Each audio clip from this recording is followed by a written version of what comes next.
discussion. So as we kick off, do a stretch, grab some coffee and some water, and settle in as we dive deeper into this topic for the hour. Now let's introduce our speakers for today. Our first guest is NLI's newly appointed Global Head of DE&I. A long history of driving change and building culture in large, complex organizations has given her deep expertise around DEI practices and principles, especially in the area of communications. In fact, she broke barriers as one of the first, and for a long time only, Black C-level speechwriters in the Fortune 100. Her 3 TED presentations challenging businesses to get serious about inclusion have collectively over 2.5 million views. Her superpowers: applying neuroscience to solve DEI challenges, building actionable DEI frameworks and strategies, and brokering honest DE&I conversations among top leaders. Please join me in welcoming NLI's Global Head of DE&I, Janet Stovall. Janet, it's so great to have you back on the show. It's so great to be here in this new role, so I'm looking forward to it. Thank you. Our next guest is an Aussie-turned New Yorker who coined the term neuroleadership when he co-founded NLI over 2 decades ago. With a professional doctorate, 4 successful books under his name, and a multitude of bylines ranging from the Harvard Business Review to the New York Times and many more, a warm welcome for our co-founder and CEO of the Neuroleadership Institute, Dr. David Rock. Great to have you back, David, as always. Thanks, Shelby. Great to be here. And I look forward to learning a lot from Janet, as I do every time we collaborate on things. I'm regularly noticing my own biases and filters and frames and everything. So I'm excited for this session. Yes. Thanks so much, Shelby. You're welcome. Our moderator for today is a passionate explorer of the intersecting lines of narrative, communication, and culture. He steers strategic communications and public and private research partnerships for some of the most impactful companies in the world.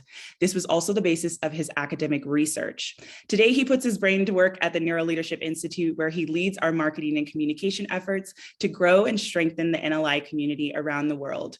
You might even recognize him from the LinkedIn comments section of our weekly show.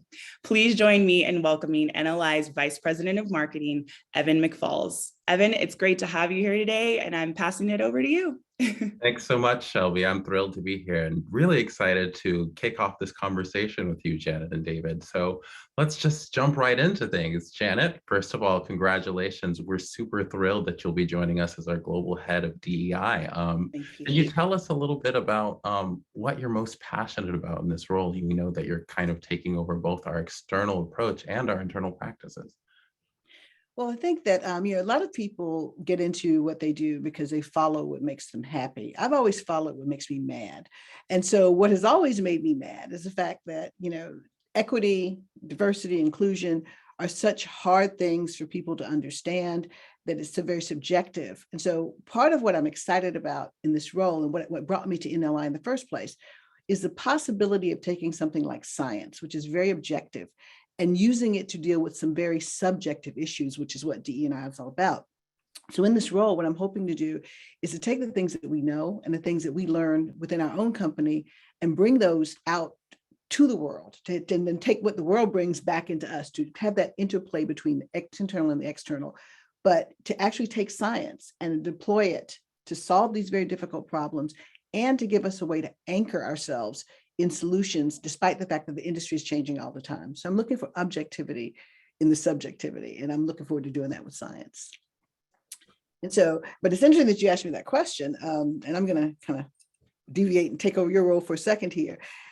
David and I, he mentioned we have a lot of conversations, a lot of interesting conversations, and I appreciate the fact that he lets me just kind of, be honest.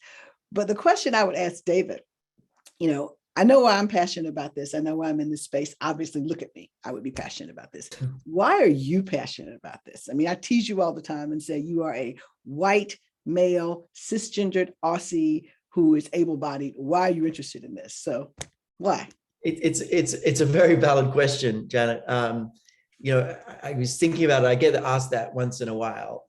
Firstly, I didn't actually set out to build a DEI practice or get into the DEI space whatsoever. That was never actually kind of a goal. And it's so funny what you said about you follow what makes you mad, because I think I actually do the same. And what makes me really mad is imagining millions of people in a classroom learning something completely wrong.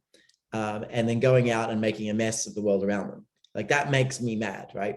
And we had this process for like 15 years or something of gathering groups of talent executives and asking them, what's making you mad, right? What's not working? And about maybe 10 years ago, we did that really systematically with like a few hundred people over some months as part of our research. And we literally said, what's making you the most mad, which we didn't ask exactly like that. But it was like something that's really important, getting more important. You're really trying to change. You're actually throwing money at it. And everyone says it should change and nothing's changing. Like what fits those categories? And it turns out there was sort of all these things that were sort of competing for this. And then there was this one topic up here that was a massive outlier, and it was actually mitigating bias. And we started looking at the research on it. And it turns out when you dig just a tiny bit, all the literature says there's actually no way to reduce bias. And we were like, companies are spending like billions probably, trying to address this. There's no theory for it. So we got, really excited about that and started on a 3.5-year journey to see if we could find something. And we did, and it is helping. But actually, we still agree there is no way for an individual to reduce bias by trying hard, or very little way. You actually need, common language of the team. Anyway, I digress. We had a whole session on that. We can put that in the chat. People can kind of listen to the interview about how that came about. But that was kind of where it started. And we wanted to solve the thing that was making the most people most mad. And we started. And then there was like this thing where all these companies are saying, oh, we want you to understand the broader DEI space. Can you help us with these things? And I thought about it, and like I had this insight when we were working on allies. So we built an allyship solution. And I had this insight. I was doing my own research and reading, and I saw that wheel that you kind of referenced, I guess, before, like of all the advantages people can have, able-bodied, having children, cisgendered, white, all these things. And I was looking at it, and I was like kind of shocked that I had all of them. And I say that carefully because I'm not trying to brag. I was kind of shocked, like, oh, I don't feel privileged. It's really weird. And I was thinking about it. I was like, how come I've got all these privileges? I don't feel privileged. Why is that? And I was sort of looking quietly. I think I was meditating at the time, like sort of really checking in. What's this about? And I realized, a lot of our life experience is actually burnt in and kind of shaped in middle school. And I realized I went to, a wonderful primary school. Then I went to middle school, and suddenly I was in a school of like 1,000 kids, mostly boys, all boys, but 1,000 kids. Most of them were from much more wealthy families than I was. And I was Jewish, and most of them were not. And in fact, I was picked on, and I never felt in the in group. And I always felt in the out group. And I actually felt the pain of that quite acutely, so much so that I recently kind of did the walk that I used to do from the subway to the school. And I just remembered the terror I felt every day. So I actually had this real feeling of out group. And then also, when I think of privilege, like I remember what the privileged kids looked like their house, they had these huge houses and boats and, country houses. We didn't have that stuff. We were fine. We, kind of lower middle class, but so for me, I've always anchored on privilege as that. And I never thought like I had privilege. And if you'd said to me I had privilege and tried to sort of attack me for that, I would have said, no, I can tell you the people had privilege. I didn't, I did it tough. That was my felt sense. Now I know better, and I know I actually had privilege, and I know that, this stuff needs unpacking with people. So, as I sort of tap into those things, I thought, yeah, I can really get behind inclusion as something important, because I personally know what it's like to feel not included. And I really believe beyond just the science that it's something to address. Sorry, that was a long answer, but it is something I feel passionately about, not just because, it's the biggest problem we want to solve. Like I have had personal experiences with this that matter to me. Thanks, David.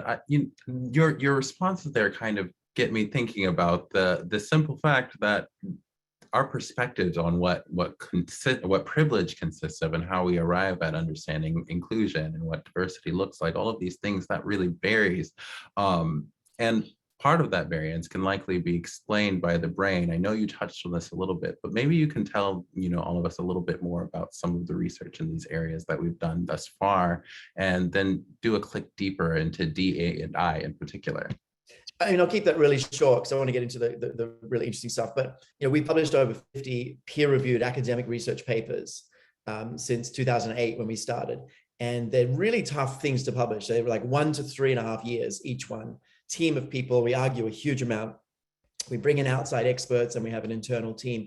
And essentially what we do is we take something that's not working in organizations around talent, and we try to understand from a biological perspective why it's not working and what to do differently, right? So we'll look at a challenge like, how is it bias is not changing? We'll go into the biological literature. Let's understand the current strategies and what they would do or don't do in the brain based on how bias works in the brain, right?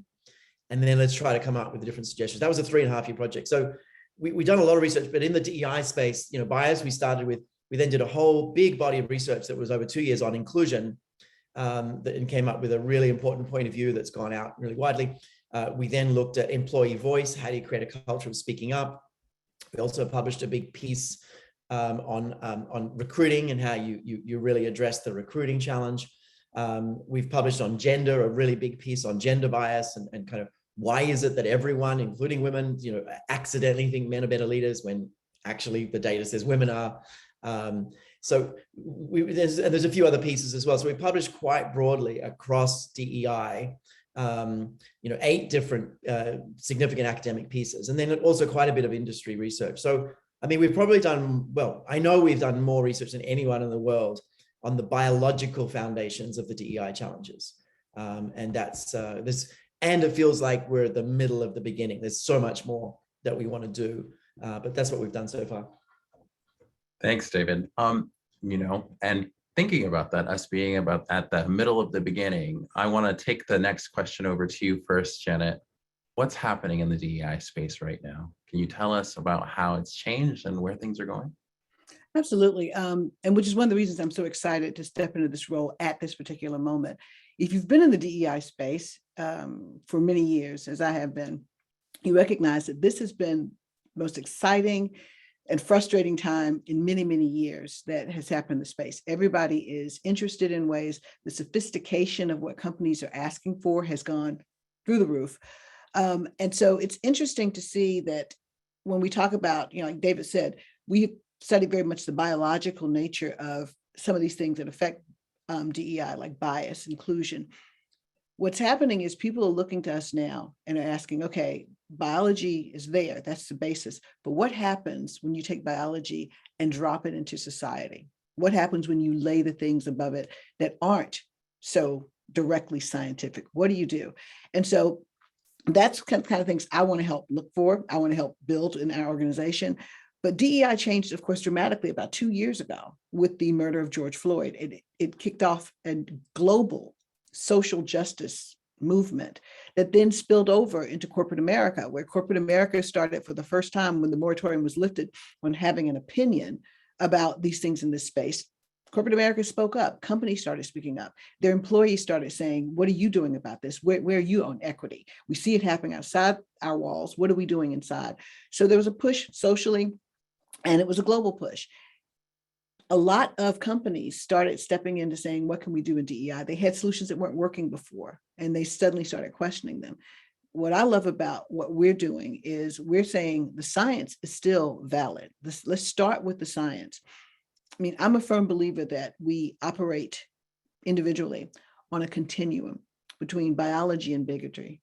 If we can start looking at what biology does for us, and then examine what happens when you put it in a society that has clearly bias, that has inequity, what happens? What can we do on the biological end to help change things? So the world is changing, the DEI space has changed, the science is valid. I think what we have to do is change the way we apply that science to keep up with all the changes that are happening. And I'm looking forward to doing that. I want to go a click deeper into that, because you mentioned that in the wake of the murder of George Floyd, that a lot of companies were, stepping up and taking a stand, making their positions on these things known. And that was exciting, but I understand, for example, that chief diversity officers, which, I think that those positions were being filled pretty aggressively for some time after that. But in the years that followed, those same chief diversity officers found themselves exiting fairly quickly. And where I'm going with this is that I think that, and you let me know what your perspective on this is that sometimes it's difficult for leaders to really make diversity, equity, and inclusion a priority. Even if they espouse that, it's hard to make it real. What are your thoughts on that? I'm gonna answer it from one perspective, then I'll ask David to answer it from another perspective. I'm gonna answer it from sort of the perspective of what they have to deal with in the workplace and in organizations. At the end of the day, companies, businesses are about profit, about stakeholder returns. They're in business to make money. So when you take something like DEI, which is so a little subjective, and we know, well, we believe we know, that diversity, equity, and inclusion have value to innovation, to customer insight, that they actually make organizations more successful. We know that. The data is out there. A lot of it is correlative as opposed to causative, but it's out there and it's getting more and more, it's getting better. So we know this. You would think that this shouldn't be that hard. Why are we even having this argument? Why are we going to have this discussion? I think it's because leaders have a lot of things they got to pay attention to. And until we get to the point where DEI becomes clearly the advantage, until we start tying business objectives to DEI objectives and then measuring what happens when you do that, it's going to be hard to get people involved. But that's just from sort of the outside standpoint. David, I'd be interested to hear from you what's going on in the brain and why people aren't doing this. Why aren't leaders jumping on this automatically? Yeah, I'm convinced that a big piece of the challenge is this awful quirk of the brain around DEI. There's this really unexpected and kind of surprising quirk that we discovered a few years ago. We wrote a whole piece about it in HBR. We'll put it in the chat in a minute, not just yet, but is this weird thing that that diverse teams actually are smarter. And the way to think about, let me go back a step. We actually studied the way you kind of activate or really motivate leaders. Like we really looked at the science of how you make something a priority, and particularly in DEI. And everyone sort of starts at the ethical or social case, which is rational, logical, often very impassioned, but they quickly move to the sort of business case, say, oh, let's look at all the data or the reasons. But that data and reason doesn't necessarily convince people. And the reason is this quirk that I'll explain in a moment. We believe the way to really mobilize leaders, it's not the ethical social case, it's not the business case, it's actually the mechanisms, the cognitive mechanisms of what happens with DEI, really understanding it, because that's where the quirks lie. And it turns out that teams that are more diverse and inclusive literally have a higher team IQ. And so the benefits of DEI probably occur at a team level, with teams making decisions, not so much individual level. And at that team level, a higher diverse and inclusive, it must have both, right? A higher diverse and inclusive team literally has a higher team intelligence that is stable across time and across tasks and variable between teams. And literally you can stack up, 10 teams, and the team that literally is the most diverse and inclusive will just keep solving the challenges faster and better, right? So and here's the quirk that gets in the way, and I'm convinced this is one of the reasons we haven't seen huge change. Diverse and inclusive teams actually are smarter, but the people in them feel the opposite. Right? And this has been really well studied. Diverse teams are smarter, but people actually feel that they're being less effective in that team while they're being more effective, right? So they're actually being more effective, but they feel like they're being less effective, and they're even less confident in their work. Now, we wrote a piece on this called Diverse Teams Feel Less Comfortable. That's why they perform better. And it turns out that discomfort is actually a necessary condition. It's necessary to have that discomfort to get the benefits. But so this is something we talk to leaders a lot about, like Like you're going to feel uncomfortable increasing diversity and inclusion. You're going to think you're going a lot slower. You're actually not. You're going to think that the work isn't as good as an output. Actually, it is. There'll be some variability, day to day, but on the whole, people are going to do better. The organization is going to do better, but it won't feel like that. So I think that's one of the reasons it's really hard to engage, or just, universally, despite so much business case and so much passion, that we haven't seen as much change, is because at the, 1,000 managers, you might have, 500-600 of them that are pretty on board. Maybe a couple of hundred are super passionate, a couple of hundred are not so passionate, right? But you've got a big bunch of people that are excited to do it, but as they go and do it, it doesn't feel right to them. And as they try to make things more diverse and inclusive, they literally feel more uncomfortable. And we've got to educate more on that. So I think that's part of the mechanism. Janet, what do you think? I agree with you. And I think, one of the things I always say is that diversity without inclusion, habituated inclusion, people understanding what that means and working together to do it on day-to-day habits they can pick up. Diversity without inclusion is chaos. At the end of the day, when we talk about in-groups and out-groups and how we are biologically tribal, you automatically and organically are not going to want to include. So the issue is, how do you, as an organization, get people to think about that differently, get people to value that differently? But if you just throw them on a team and just say, okay, now we have diversity, go forth and create, that isn't necessarily going to happen. So we have to, as people who are trying to help organizations do something different, we have to help organizations understand that habits are what make the difference. Giving people things that they can understand and that they can do easily at scale is what changes organizations. I heard a politician say one day, I can't change hearts, but I can change policies.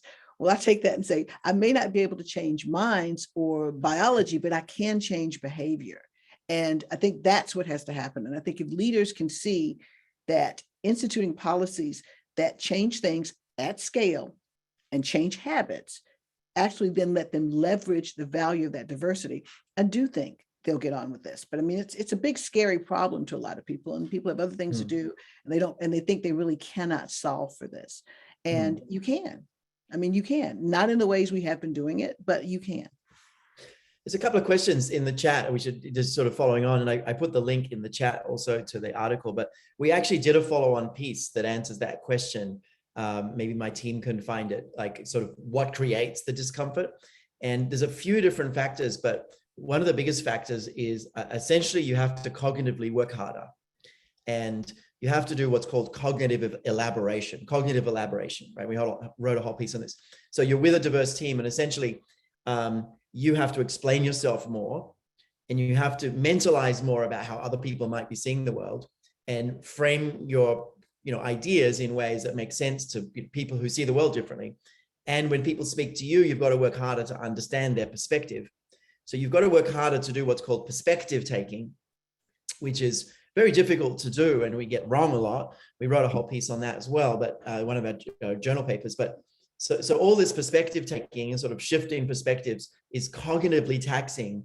So it feels like hard work, and the brain is built to tag anything that's hard as basically a threat response, something to avoid.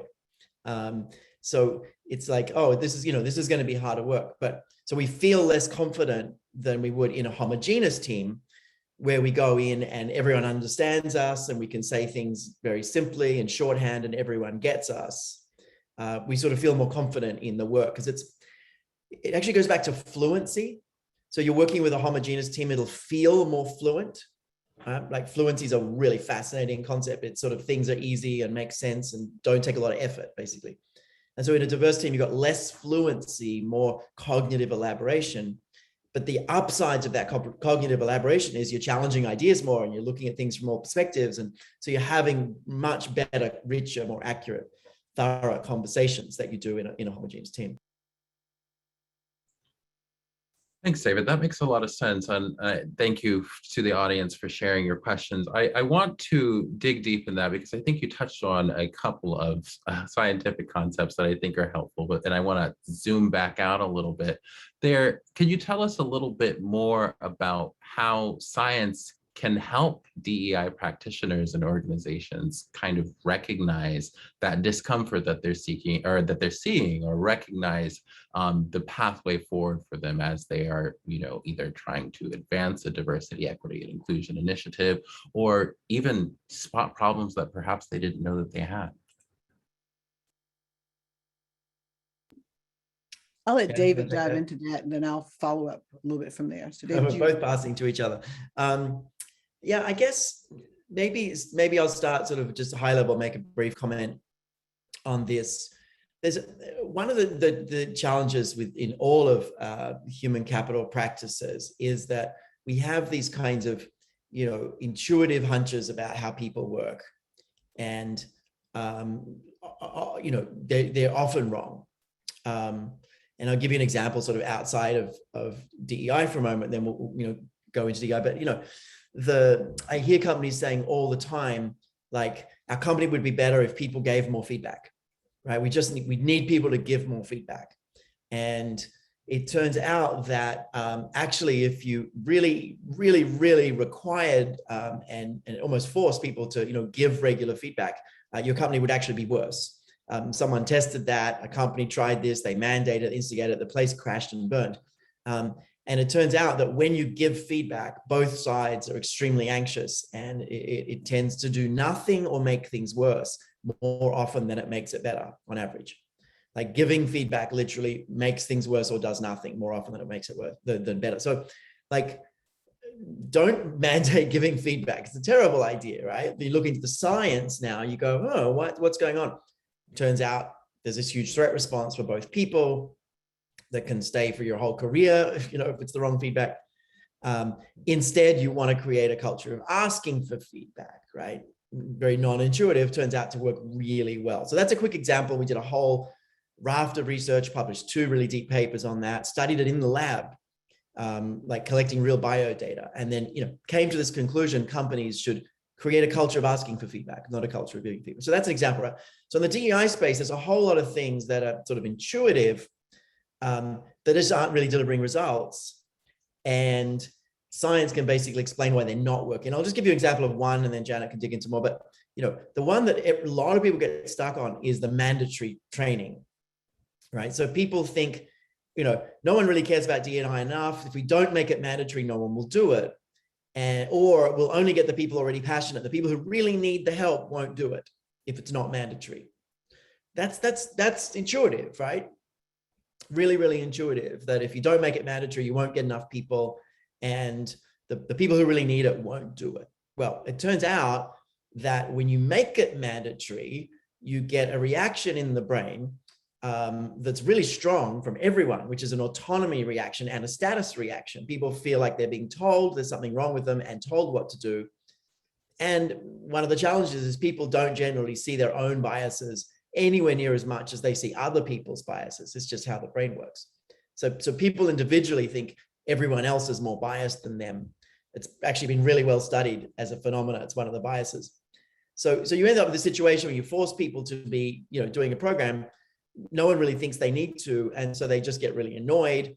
And you might get 80 or 90% adherence to something, but most people have switched off, right? Whereas, and in particular, the people who are really upset about DE&I or just don't want to get involved, those people become even more staunch, stalwarts. Like they really fight against everything DEI now.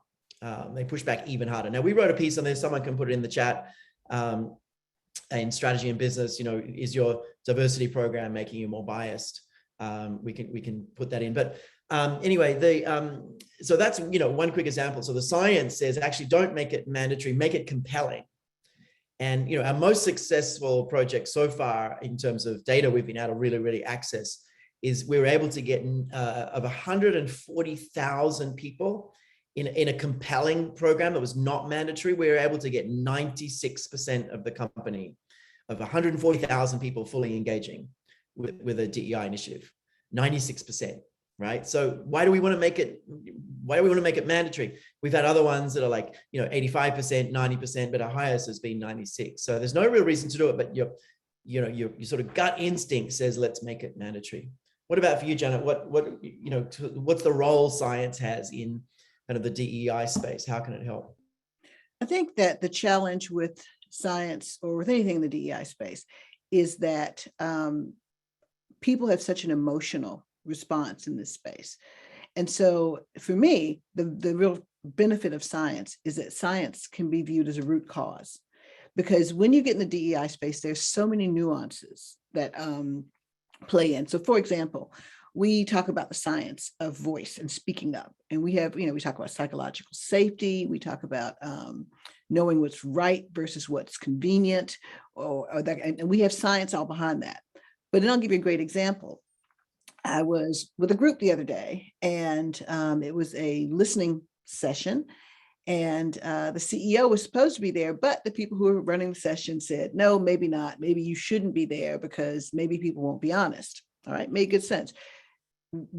Two of the people in that session raised a hand and said, well, maybe the CEO should have been here. We talk about people don't want to speak up, but the people who spoke up and the people who didn't speak up, if you look at who those people were, it were people that were more in the in-group of the CEO in that case, as opposed to the people who were not. So whereas we have the science that says this is why people don't speak up, in the DEI space, there are other nuances. That doesn't mean that the science doesn't make sense. It means you start with the science, and then you can understand why people don't do things, and you can look at where the nuances play a role, which is what DEI has to do. So I believe that science's role in diversity, equity, and inclusion is about root cause, because if we can get to the point where we understand the things that don't change, if we get to the point where we can understand the things that are foundational, then we can build on that nuance. It takes away the fear of just not understanding what's going on at all. It takes the subjectivity out of it. And so I think science has a huge role to play in this. It is not an excuse. Some people will criticize and say, well, you're giving people an out because you're saying, for example, unconscious bias. I don't know. I'm not conscious of it, so therefore I didn't do it. That's not what we're saying at all. We're saying people do things for a reason. And if you understand why people do things for a reason, and then roll that up into understanding what things you can change, which science will tell you how you can change, you change whole cultures that way, one person at a time. So that's what I believe the value of science is. That's interesting. Let me kind of build on that. Thanks, Janet. I want to build on that and just talk about the role of science and give folks a bit of framing about this. So we think about organizational change in terms of three kinds of work you have to do. You have to make a change a priority, you have to build habits, you have to focus on systems. So there's three different works: priorities, habits, and systems. And getting people to care, getting people on board with a concept is great. That's making a priority. But nothing changes unless people really do things differently, right? If you want people to be healthier, you can't just motivate them to want to be healthy. They actually have to, exercise more or drink more water or change their diet or other things, right? And by the way, someone who's really lonely and isolated might get much more health benefits from having a social life than changing their diet, right? So you want to give people the right things to do, right? And then you need systems to create change. And so as you think about sort of PH and S together, we see there's actually three kinds of science that is necessary, particularly for how you activate the habits across a company. So in our consulting work, we're working with about, I think, close to 400 organizations right now, and probably 200 of those are in the DEI space. And that's impacting a lot of people. It's 5 million people last year, right? So we've got about 400 big initiatives happening around the world. So in that space, there's a lot of it is about how do you build habits and make those habits really stick. Because if you have to remember something, if it's not a habit, it's not going to work. You're not going to change people, right? You have to get to the habits. So we see there's science at three different levels of construal. There's firstly science about which habits, how many habits, which ones, what order, right? And in any domain. And can you look at all of DEI and just say that there are just, a small set of habits? No, it's probably a lot of different habits, right? So you look at the whole space and say, how do you carve up the whole DEI space into kind of chunks of habits that you can learn at a time? And then in those chunks of habits, like let's say be more inclusive, right? What are the right habits people need to be more inclusive? When Microsoft did that research before we helped them, they had 10 inclusive habits that they tried to teach people, and it just didn't really stick. We came and gave them 3, and that's really helped them, and that's really worked, right? So how do you, if you've only got 3 habits, what are the right habits? There's a lot of science in the question, what are the right habits to teach people? And for us, the voice solution was nearly 2 years, inclusion was over 2 years, bias was 3.5 years. Like that's the kind of time it takes us to work out the right habits. And we know how to do that stuff. Now we're going to work out ways to do that a bit faster, but more efficiently, but it's not like an afternoon with a few people on a whiteboard. It's real research. So that's the first thing. There's science in which habits make the most difference. And then how many. The second one is really important. The second is how do you build those habits in humans, right? So how do you get people to take those habits up? And so there's a whole lot of science about that.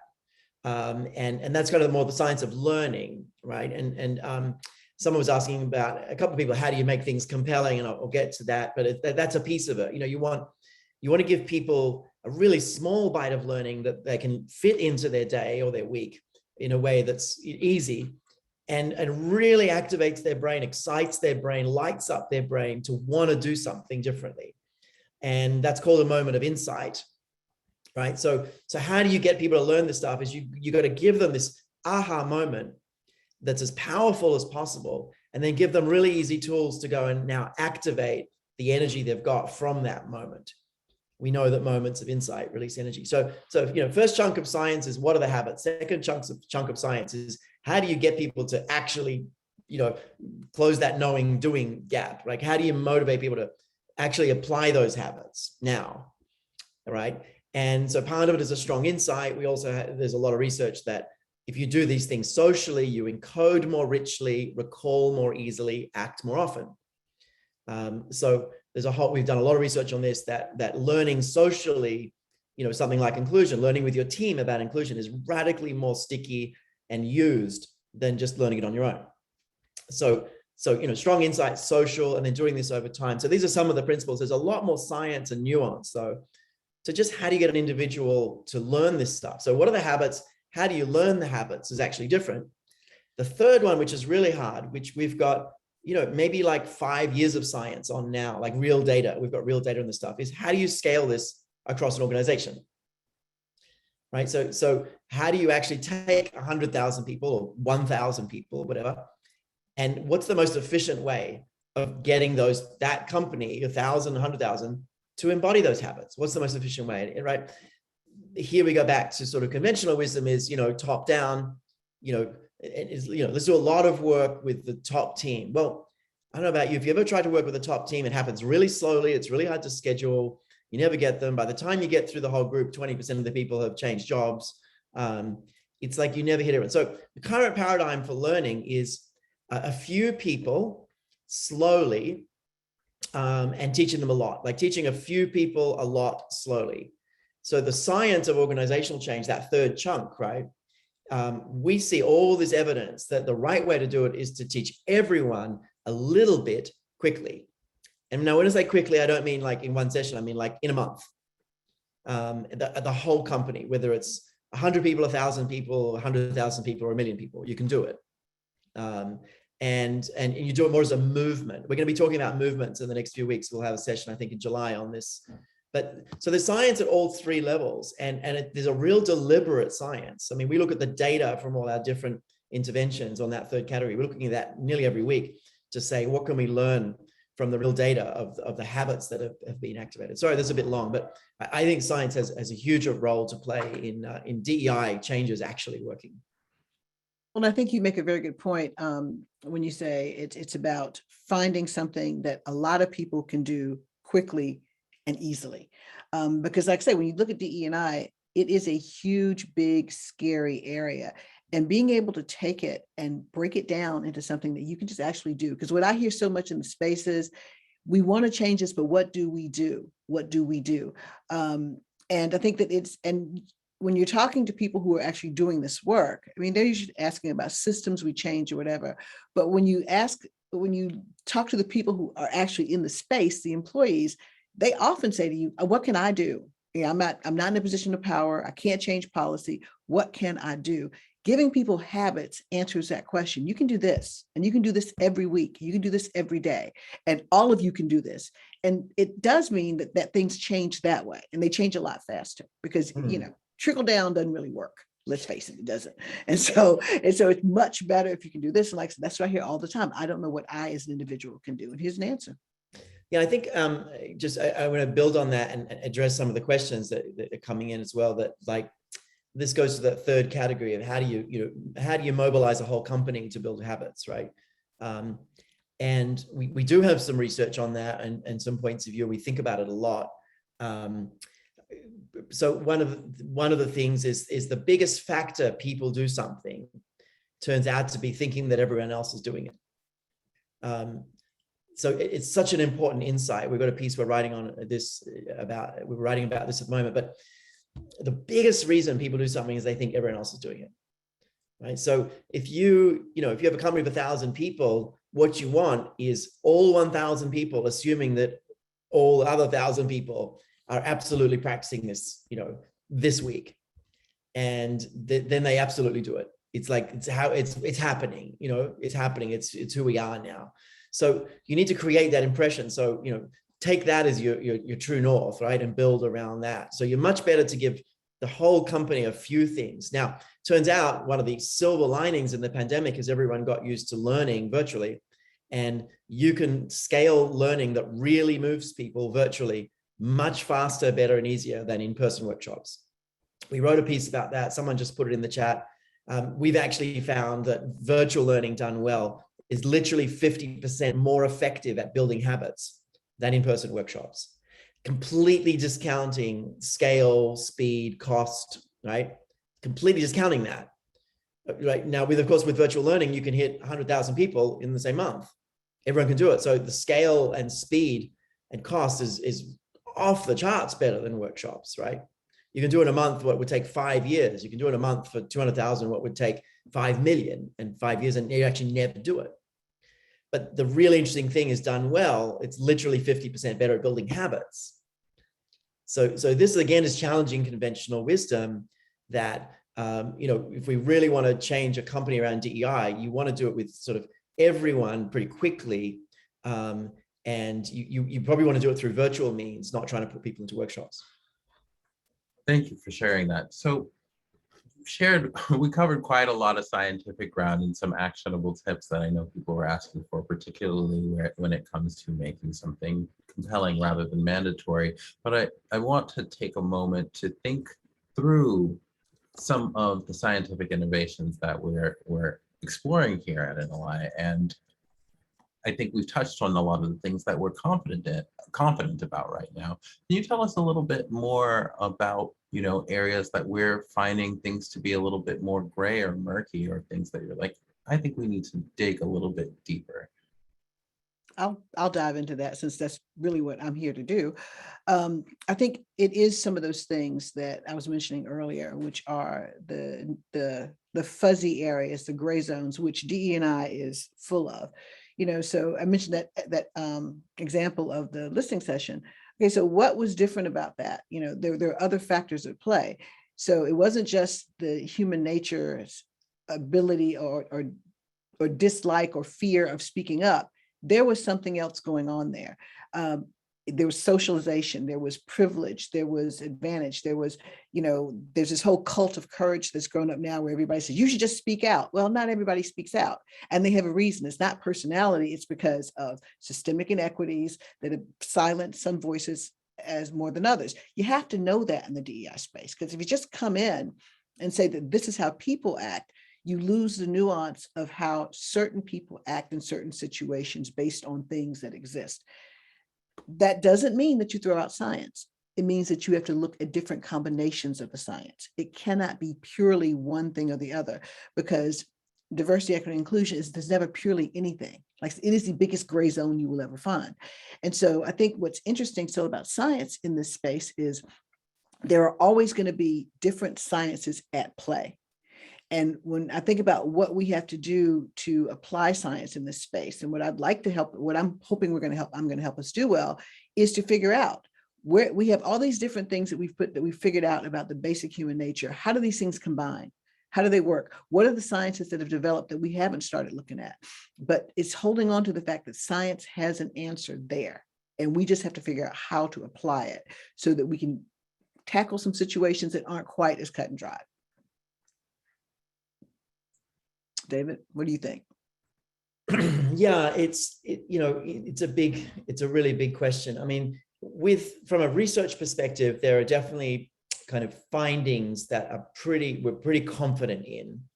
And then there are findings that we're sort of confident in, like there's some signal, but there's some signals in multiple directions. And then there are areas where there's just no signal, it's all noise, right?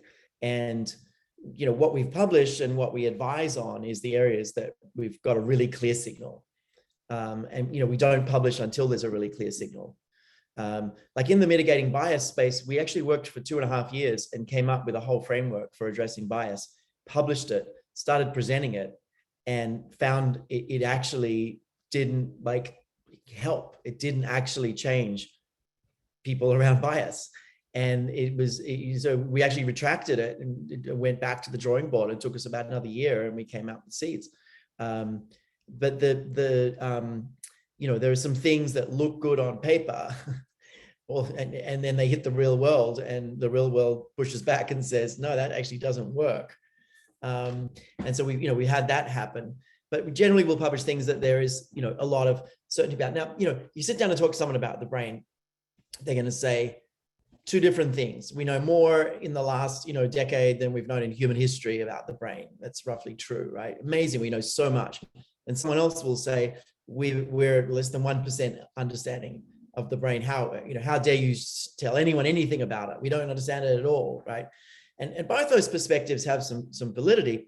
There are some things that we know enough about to be pretty confident about when it comes to the brain in particular, and it comes to DEI.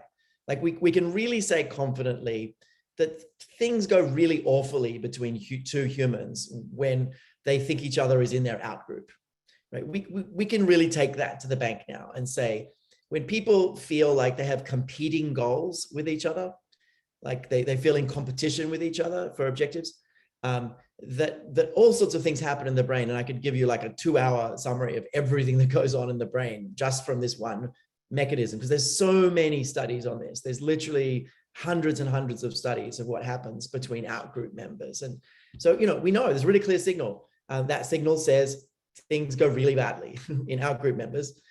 Dig further down, and we've categorized how they go badly. You get perception wrong, you get empathy wrong, you get motivation wrong. We go click down into, so we're pretty solid on that. We're also pretty solid on the best way to mitigate that. In fact, there are 3 different ways to mitigate that, and we've ordered them. At the top of the ladder, the most effective way to mitigate that is come up with tangible, shared goals that both people are going to need to do something about. So it activates their kind of planning network, and they start including that other person in their planning schemas, and suddenly they're in group, right? And so we're pretty clear that creating a shared goal with someone is by far the best. A shared experience is next best, and just commonality is the sort of entry point. So you want to find commonality and find what you have in common, have some kind of shared experience, have some kind of shared goal. That's the best. So there's more than enough research that should be absolutely taught to every single people manager in the entire world, and they would be a much better people manager, right? Now, how you do that in different contexts needs massively more study. How do you do that when one person is a white cisgender male and the other person is, something different to that? How do you do that when there's a power differential? There's so much to study that's still really gray. But anyway, so I think the things that we know a lot about deserve to be shared. And I get mad about bad science being taught to millions of people in classrooms. And let's put more accurate science at the core. It doesn't mean there's not a lot more work to do. Janet, what do you think? I was gonna follow up on that example you just made about the idea of similar goals and how it can be construed differently in DEI. There is most people in this space have heard the people say, I don't see color. And when people hear that, people who may be of color will look at it and say, well, what you're saying that my difference isn't important. That's what happens when you drop that in there without understanding what you're really trying to say. So I like the way you said that, because what we say about the science says, give people something to work on that is similar, not make people the same. And so I think when we take our science into DEI, that's what we're learning, and what we are learning, everybody's learning, is that you have to think about how it is heard in this space, and how we then can apply that same principle, because the principle's still good. The principle's good. If people are working on something, you create an in-group. It's not bad at all. It's just the way you present it. And in DEI, you have emotions, you have history, you have power, you have all these things going on. So I think the challenge for us and for anybody who's trying to build solutions in this space is to be aware of that. Yeah. And the benefit is you put people in place working on it who are aware of it, because then they can translate. They can translate what's important to the space and find out what's useful and figure out how to apply it in that space.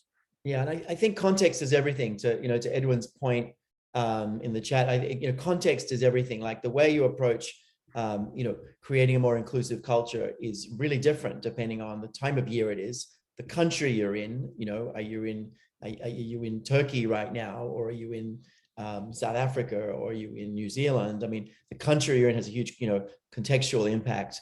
The company you're in and what that company is going through has context. So there's so many contextual things, what the individuals you're dealing with are experiencing in terms of their strong emotions. Are they completely burnt out and feeling disenfranchised or something else? So it's a lot of context involved, but I still think that, the science, we can update our theories, our DEI theories a lot. It doesn't mean that you have an answer for everything, but we can update our theories a lot. And I think that's what, that's what we're trying to do. And in fact, this webinar came about because I've actually been frustrated, almost mad, at how much we've kind of worked in this space, but how it's not really organized and accessible and sort of, it happened just in the last year. I was like, I really wish I personally could see everything we've done and really be able to understand the science that we've put together. Again, we haven't answered everything, but we've actually answered a lot of things.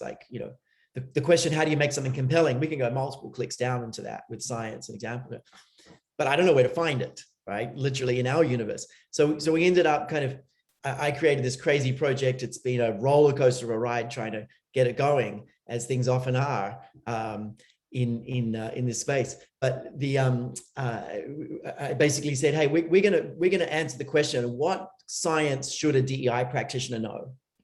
From our perspective, particularly what biological science, right? No, so not necessarily other things, but what kinds of biological science, so neuroscience and broader, human biology, should you know to be a really effective DEI practitioner? We think that there are some things that actually make a really big difference. And they make a big difference because they take these conceptual things and make them more concrete. And so we've been kind of putting together this body of knowledge. If you've been following us, you may have heard about it. We're calling it a masterclass. We may change it to an insight lab. We're debating the name. We're debating the start time. We're thinking of starting it in June. We may push it. We're going to make the decision probably Monday, Tuesday next week. We may end up rescheduling the start till September to give us a little more time to dig in. Although we've got a bunch of people really excited about it for June. So we're launching this masterclass where Janet actually is going to be leading it. If she lets me come to any of the sessions, I'll be there. We often have that debate. I'm trying to be there. I promise I'll let you come to some. I promise. Thank you. And we're going to have guest faculty from our own faculty and from outside faculty as well. So we have a lot of guests. So it's a 3-month program. So, if you come here, you're probably interested in the science of DE&I. I would say check that out. My team can put a link in the chat. I'm really curious though, because I literally would love this data for Monday. Can you just put in the chat June or September? We choose one. If you're interested in this, would you want to start in June or would you want to start in September? Just put in the chat June or September. I'm just really curious to see kind of what comes in. And then my team can put, okay, lots of Septembers. Okay. Janet's very happy, gives us more time. So my team can put a link in the chat to the actual program page and all that kind of stuff. But, as you can see from today, the science has some really interesting value and also opens up lots of really fascinating debates and makes you more educated, have more insight, and be a better practitioner. Doesn't make you a perfect practitioner, makes you a better practitioner. It gives you some better theory. So, we're excited to go on a journey with, 20 or 30 practitioners. I will say, important thing, it's only for internal practitioners who are in the DEI space or want to be in the DEI space. So no external consultants who are going to apply this themselves. So you do need to be working in a company to be able to apply for the program. So anyway, that's probably enough for me on that, but I wanted to sort of make that announcement. Janet, any closing thoughts on kind of the role of science and the journey that we're on building this program? It is a journey. I think that's what we have to remember. And one of the things that I'm looking forward to and that I'm seeing in this organization that I'm glad to see is that we know a lot, but we don't say that we know everything.